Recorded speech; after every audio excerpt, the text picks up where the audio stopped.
Good morning, good afternoon, good evening for another very special edition of WOWSA Live with our host, Ned Denison. Ned?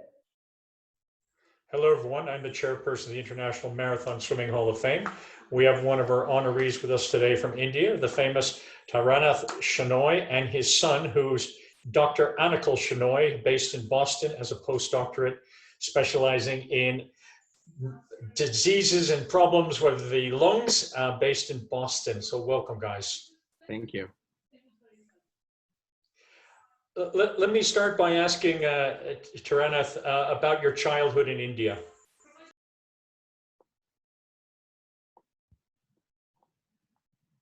So I was born on the 10th June 1959 in Mumbai. I had two sisters, two brothers and three sisters, a family of 6 siblings. My dad grew up as a freedom fighter in the fight for India. As soon as I was born, I was diagnosed as a deaf kid. A deafness runs in my family, and one of my elder sisters is also deaf.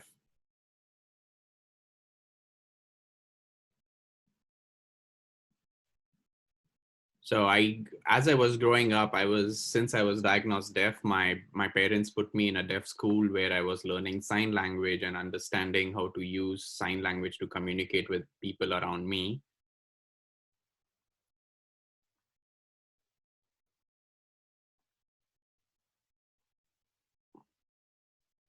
So one of my elder brothers, Dr. Sharad Shenoy now, he then had severe bouts of asthma, and my mother essentially asked him to go check himself with the doctor, and the doctor essentially prescribed swimming for him. And out of the 6 kids, one of the kid had to go to the swimming pool, and 5 kids would cause mayhem at the house. So my mom decided to take all the kids to the swimming pool, and that's how I got into the pool. As a kid, I was growing up and really scared. So one of my coaches actually threw me off the diving board, like from the 10-meter diving board, just to get myself over the fear of the water and the swimming pool and everything. Yeah, once he got a nice smack on his chest, I came to realize that that's the worst you can get from the water. And that's how I ended up kind of falling in love with the water and losing my fear of the water. And the story then continues. Your dad is legally blind. How much can he see, and how does he see?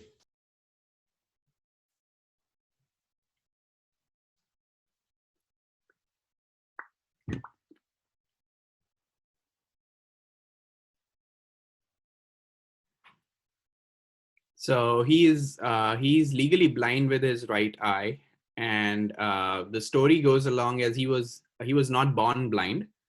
He was born with a normal set of vision. As he grew up, he got a cataract in his right eye, and the doctor suggested a surgery for him. And yeah, he suggested a cataract surgery for him. And during the surgery, the doctor told him to take rest, not stress his eye. But it turns out that he had his 10th grade exam. So the 10th grade exams are really big exams in India, and that essentially sets up your life in academic institutions as such. And if you don't get good grades there, you're essentially set up for failure, if you will. And since all my dad's siblings, or at least 4 of them, went on to be surgeons, he wanted to be good at education too. So he did not pay heed to what the doctor had said, and he still went on to go and study and stuff like that. And once that was done, he went back to the swimming pool, and he didn't wear goggles back then. So one thing led to the other, and that eventually led him to lose his right eye. But he has 0% vision in his right eye, and had, I think, up to 40% vision in his left eye, because he had a cataract there too. But I think at the age of 40, when I was young, he got the cataract removed, and now he has 100% vision in his left eye. And were you a competitive swimmer as a young man? And then how did you get into the open water?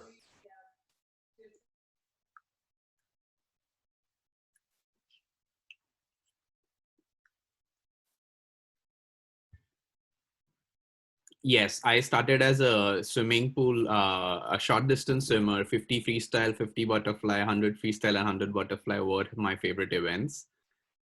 And then he slowly enjoyed and realized that he had a ability to swim long distance events. So he actually started with 1500 meters freestyle. And in yeah, so then he grew up to and play water polo. So he eventually ended up playing every single sport that can be played in the pool for a guy.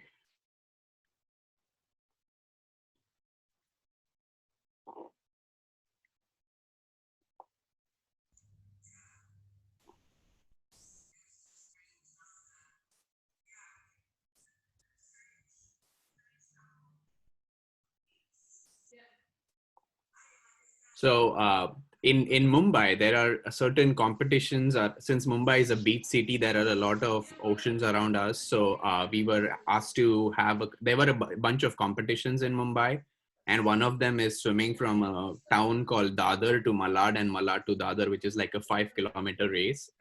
And when you're teaching or lecturing, when you have the summer off, you do things. so when he was swimming from Dadar to Malad, Stuff at then home he was completed the very five. I completed the hard. 5 kilometer race.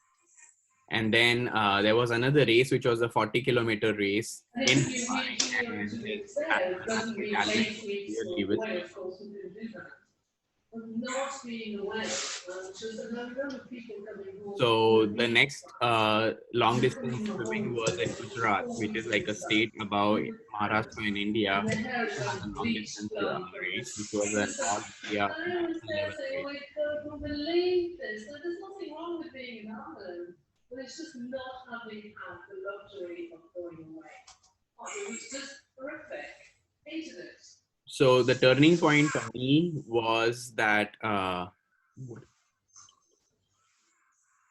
the turning point for me was 1981, where eventually everything changed for me. Was my father had a heart attack and he was kept in the he was admitted to the hospital, and my dad has a restaurant that he runs in Mumbai.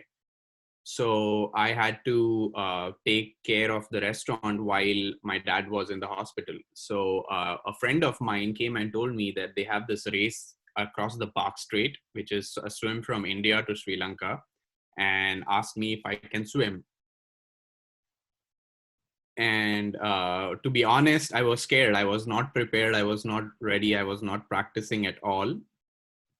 But I did finish up the race in 13 hours.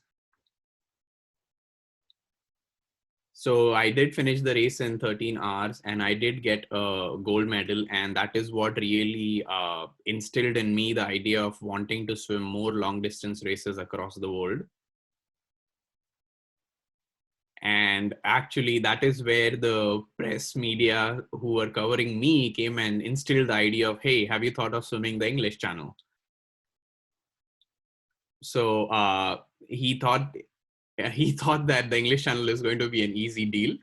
So, and in 1982, he essentially just packed up his bags, and he was I weighed like 60 kgs, a lanky kid who thought he could swim the English And Channel. it was just nice, you know, I said that some people I flew to England, went to Dover, it's got into the water, and for my first practice session, got into the water, and it was so cold, such a I was beautiful place. trembling to my bones. Uh, Yeah. yeah, so I still thought that I could do the swim, and Yeah, there I is went for the special swim. And trees, 7 hours into the swim, I was the trembling too variety, much so and got stung by yeah, a jellyfish. That's where seawater there. I So decided I it's couldn't just, finish the how did you championship. get there? What about the houses there? What So people I come? packed up my bags, had to come back. Pretty I got a magic. surgery on my leg, and essentially Why this time I had there? learned by fire. There has to So I be. decided to go back next year. Yeah. Yeah.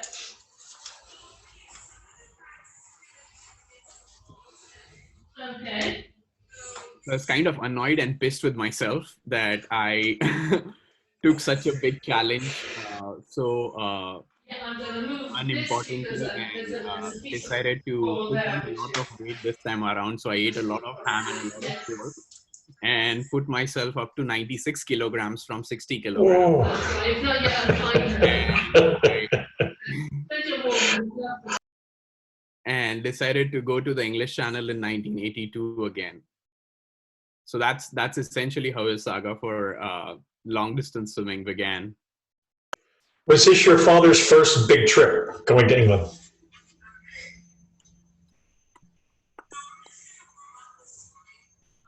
Yes, that was his first big trip out of India. And did he bring a coach? Did he bring a trainer, or did he go alone?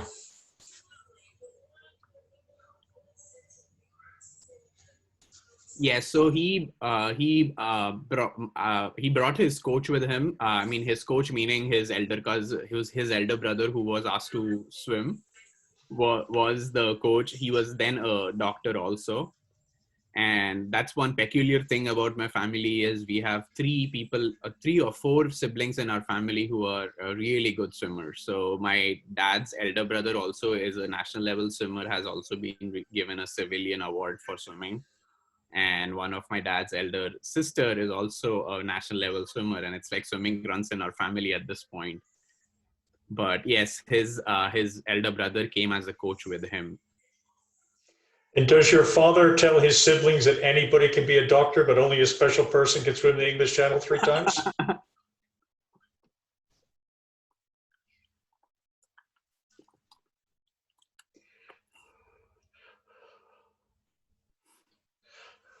Yeah. He says that everyone has a specialty that is given to each person by fate. They were good as doctors. I wish I could be a doctor, but eventually swimming became my doctor, my field of expertise, if you will. How did he communicate while he was swimming? Was he signing?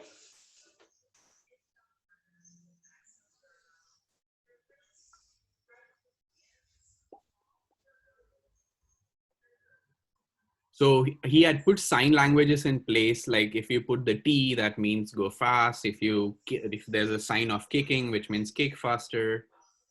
If people click on the watch and tell him 1 hour, then they tell him that it's like 1 hour and you need to pick up pace.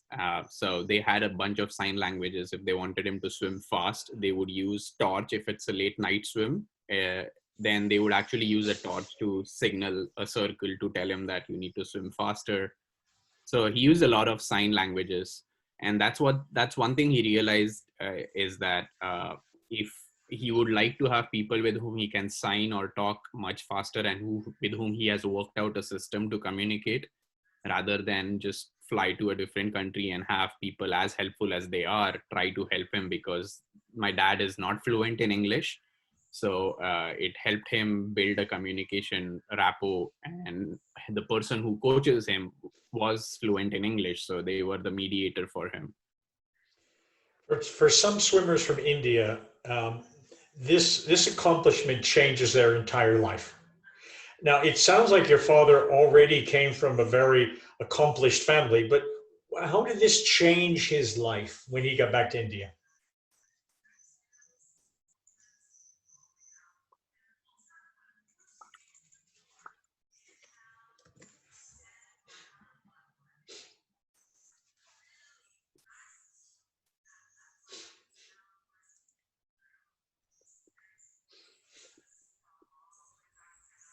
So when he came back, before he did the English Channel, not many people knew him. When he came back, he was covered in all the newspapers. A lot of family members came to welcome him at the airport, which was amazing. A bunch of organizations started awarding him with life memberships. So he has the life membership in the Cricket Club of India. He has a life membership from the YMCA. Yeah, a friend of my dad's gifted him a Rolex watch. So, which is one of his most prized possessions still. The commissioner of the Mumbai police actually gave him the life membership to the Mumbai police swimming pool. That's where he ended up practicing later for most of his life when all the pools started getting shut down for some reason or the other. But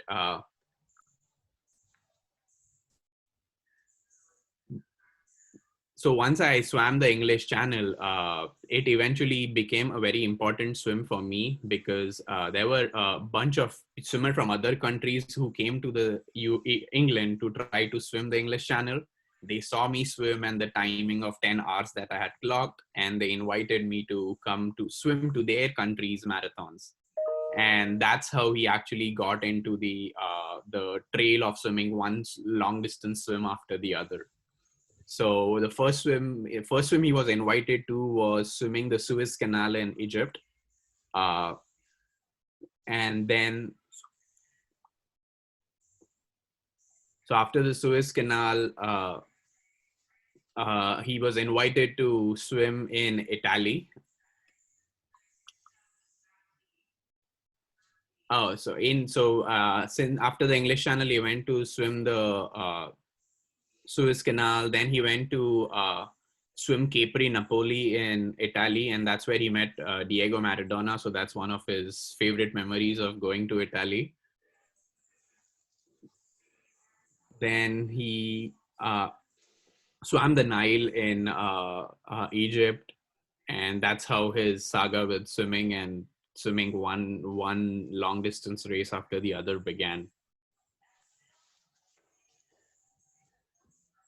So in the dinner after the swim in the Suez Canal, there was a lady beside my dad. She invited him to come to the States to swim the Manhattan swim, and that is how he came to know that this is another race that he could swim. And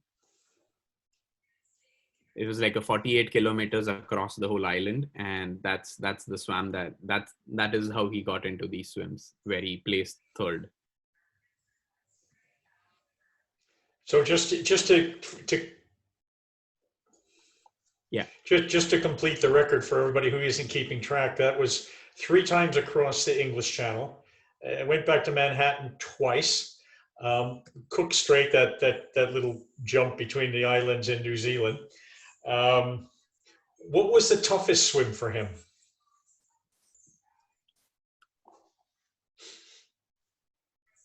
The Cook Strait was in his memory the most difficult swim for him, and also the most memorable one. And I remember that because I was a 4-year-old kid then. That was the only swim that I remember that my dad had done after I was born.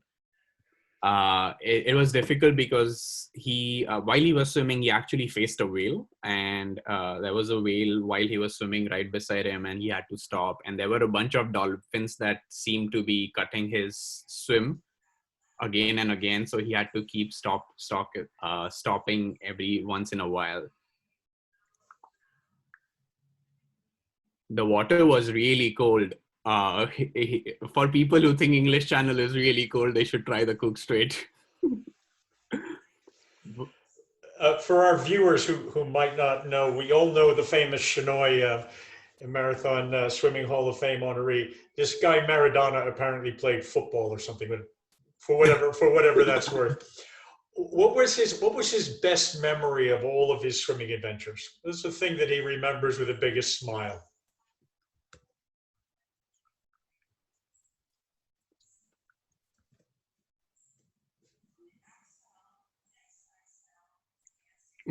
Okay, he's giving the most diplomatic answer. It's all the swims were very important to him.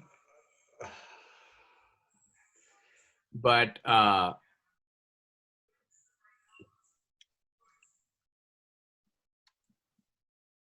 okay.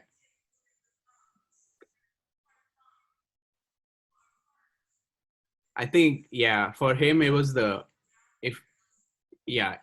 if for him it's the English Channel swim that turned out to be the turning point, not necessarily the most difficult one, but the fact that he first attempted it and did not complete it, and that became a challenge for him, that he had to go back, work at it, come back, and then make his way over that peak. of being able to beat something that he couldn't beat the year before makes it the most memorable one, especially because it's considered to be one of the big crowns of the international swimming, is that if you make it on this platform, that's where you have made it in the world of marathon swimming. For those who haven't kept a complete score, he did, of course, complete the Triple Crown. Catalina was one of his swims. And if my number is correct, he was the second person to complete it 16 days after honoree Alison Streeter, MBE. So very close to being first.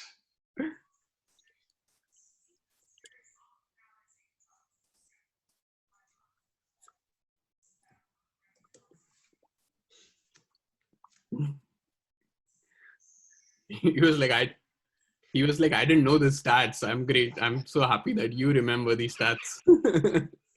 Our co-host Steve Munatonis created the brand around the Triple Crown years later, and then the stats fell where they fell.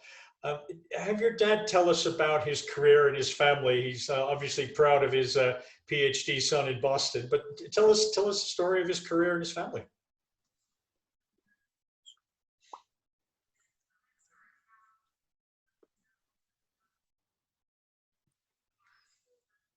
So my dad got married in 1989, and in 1991, I was born, and I was just a kid, and he was trying to manage his swimming. He was trying to manage his swimming requirements, which he wanted to do because he was given a job in the Indian Railways as a sportsman, and while taking care of a child. And he swam a lot of swimming events within the country, but obviously because I was too young, he didn't leave the country for other swims across the world. So in 1996, when I was a 5-year-old kid, my dad decided to go and try the Cook Strait, where he would actually coach me first. So he would teach me how to swim, put me on the side on the deck, and then he would go swim for his own practice for the next 4 hours. So that is how it began. And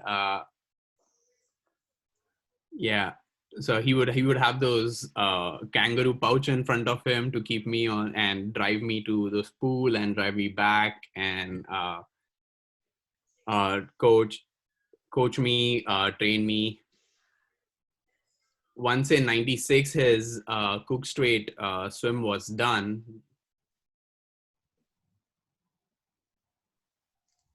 He was asked to visit the Australia marathon swim in 97. And this one I don't remember actually.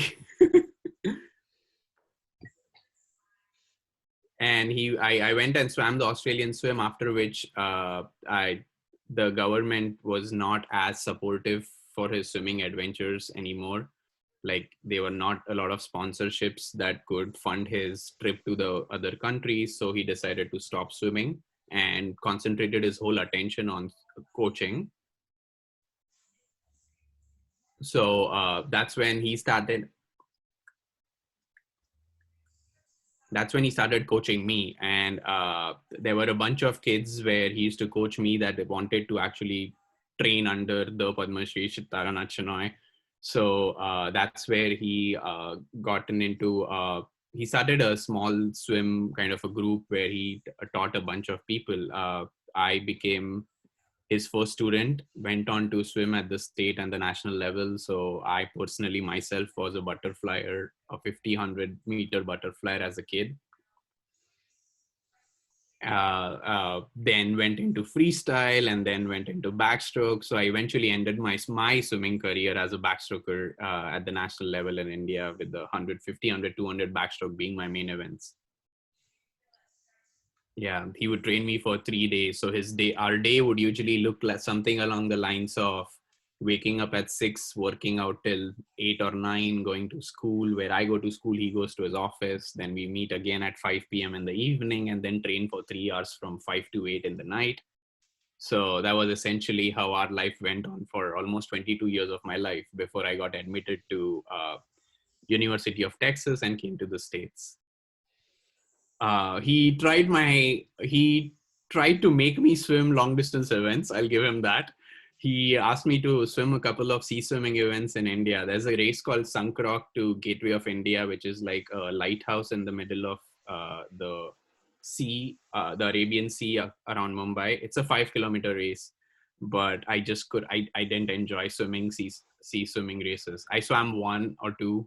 I had a couple of records, but after that I gave up. There was kind of a disappointment for him, but that's how he's been coaching still, because like I don't think he can do anything but something related to swimming.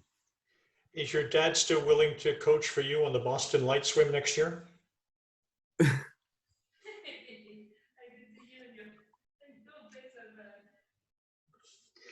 He's always ready to coach people swimming.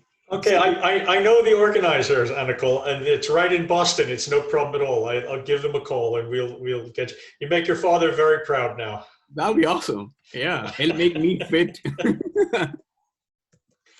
I met your father in November in 2018. I was in Mumbai doing a small swim, and he was a superstar. Everyone knew him. The kids wanted to touch him. Is he still as famous as he was when he did his first English Channel, or more famous?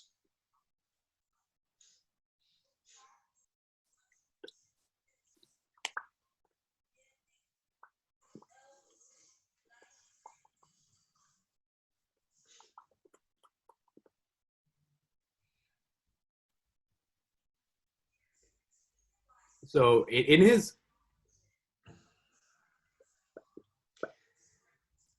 in my dad's memory, he's been famous since the English Channel swim. And the government of India has a bunch of civilian awards that they give for sports person with incredible feats that they have done. So every time he would get a new award every 2-3 years, it kind of re-sparks people's memories. But ever since he stopped swimming, he's been into the coaching fray for a while. And the people who remember him as a swimmer now remember him as a coach. So that eventually that has helped keep his memories alive in the sport of swimming as of now.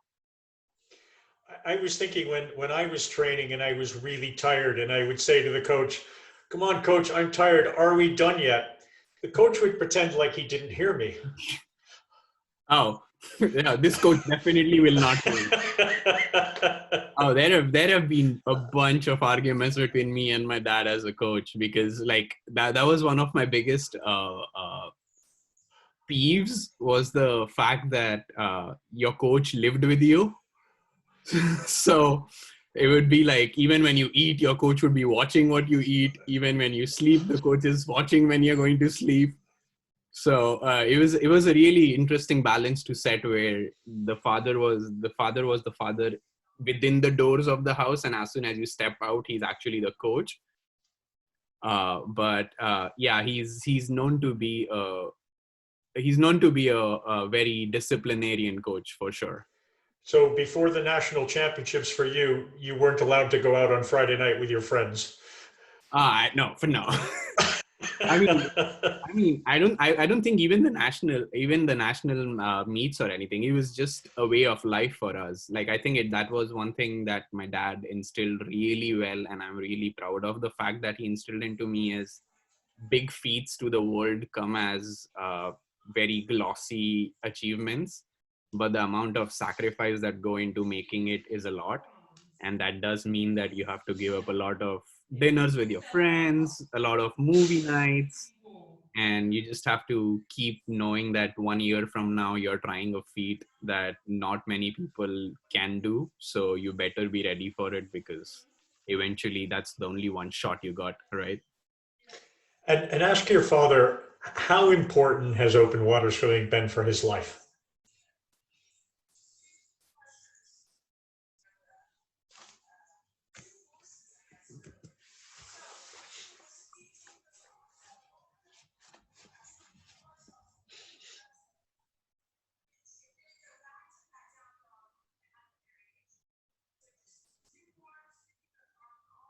So I started with swimming short distance events, then jumped onto water polo, and then got to long distance events.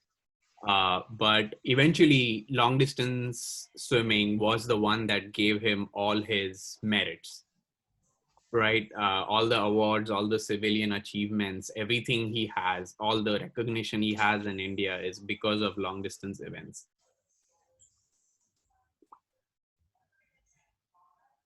So I asked him what would have happened to him if he would not have, if he wouldn't have gotten into swimming, what would he have done as an alternative career? And he said nothing.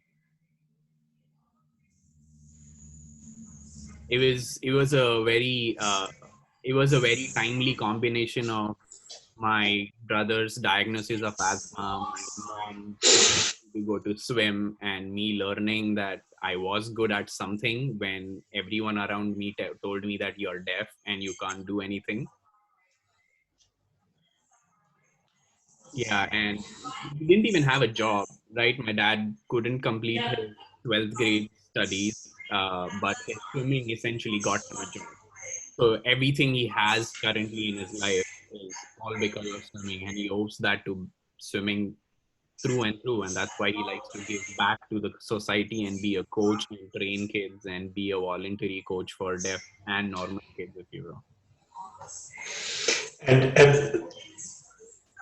Yeah. So last year, my dad retired from rail services in railways, and now he intends to be a full-time coach. So as soon as this whole pandemic thing sorts itself, he'll hope to get back to coaching. I've been pushing him to try to do some veteran short distance swimming, because I know for a fact that he can still swim a 50 meters freestyle in 29 seconds if he wants. whoa, really? Yeah, he does. He does. So, These are meters, or these are special Indian yards? no, meters. He still swims 50 freestyle in 29. Yeah. Whoa.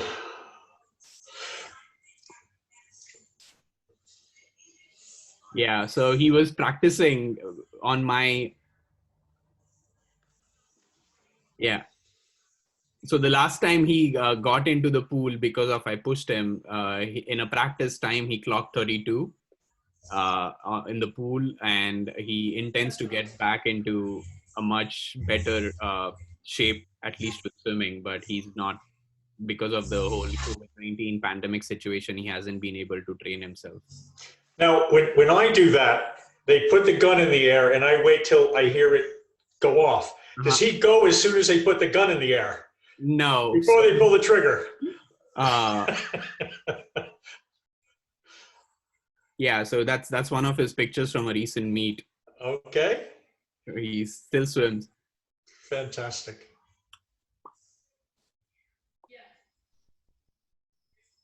So initially, when my dad used to compete, my dad would always the starters would never. We used to whistle in Mumbai. We rarely use guns, so the starter used to whistle. But since back then, when my dad was a no one, they wouldn't wave a flag for him, because he would always ask them to use a handkerchief or something and wave it when they give a start. But since they wouldn't, my dad would always use the people around him as a good idea of when they start, he starts. That came with a big peril, because if the person beside you takes a disqualified start, then you disqualify yourself. But since then, now people have understood that deaf individuals can also swim as good as faster than normal swimmers. So they do use a handkerchief as a wave of flag. There's always a split second, because they usually click the gun and then go with the handkerchief. Yeah.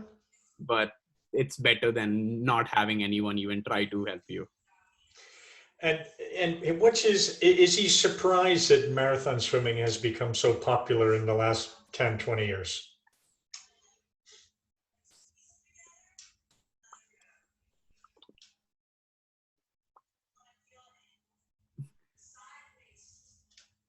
Yeah, he's been really surprised, because back then it would take a lot of trouble to find someone who had done a marathon swim in India, because he would look for people who would give him addresses and people to meet and stuff like that. But since then, now it has become a very it seems to be a very commonplace thing because now every single person wants to go swim swim the English Channel and stuff like that. And he does think that it's good for the sport because there's definitely a lot more people who are interested in the sport. Yeah. So even within India, there are a bunch of swims that originally didn't attract so much attention. There's a swim called Dharamtar to Gateway where you have to swim. It's like, yeah. So yeah, like it has attracted a lot of attention now, and I think thinks that it's a good thing for the sport because eventually it's the sport that needs to live on. Tell your dad maybe someday when he's in training he can do that swim.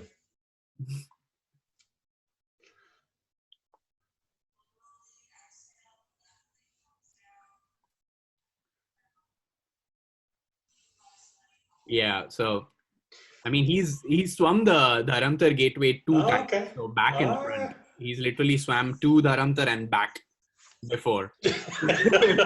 But I asked him if he would consider doing it now. He said he'll have to check his stats and be able to see if he can swim that long now. But yeah, he would love to swim. He's like, swimming is his life. I don't think he can think of anything other than swimming. Well, we'll end the interview now. Please thank your father for his time and tell him when he was there at the finish of the swim to meet me, it was a very special moment for me.